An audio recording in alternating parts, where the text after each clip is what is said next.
अरे कौन है वार न देगी जो इस यौवन धन पर प्राण। खाओ इसे न यूं ही हा करो यत्न से इसका त्राण। किसी हेतु संसार भार सा देता हो यदि तुमको ग्लानि, तो अब मेरे साथ उसे तुम एक और अवसर दो दान। लक्ष्मण फिर गंभीर हो गए बोले धन्यवाद धन्य। ललना सुलभ सहानुभूति है निश्चय तुमने नृपकन्ये। साधारण रमणी कर सकती है ऐसे प्रस्ताव कहीं, पर मैं तुमसे सच कहता हूँ कोई मुझे अभाव नहीं।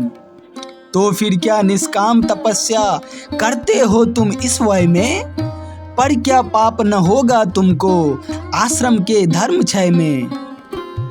मान लो कि वह न हो किंतु इस तप का फल तो होगा ही, फिर वह स्वयं प्राप्त भी तुमसे क्या न जाएगा भोगा ही।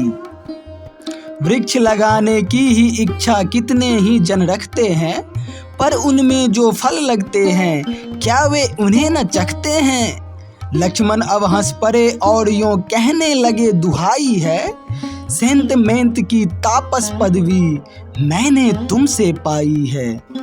यूं ही यदि तप का फल पाऊं तो मैं इसे न चखूंगा, तुमसे जन के लिए यत्न से इसको रक्षित रखूंगा। हंसी सुंदरी भी फिर बोली यदि वह फल मैं ही हूँ तो क्या करो बताओ बस अब क्यों अमूल्य अवसर खोऊं। तो मैं योग्य पात्र खोजूंगा सहज, परंतु नहीं यह काम।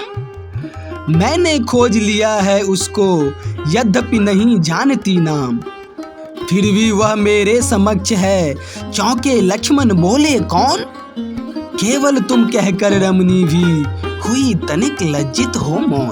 पाप शांत हो कि मैं विवाहित हूँ वाले, पर क्या पुरुष नहीं होते हैं दो दो दारा वो वाले।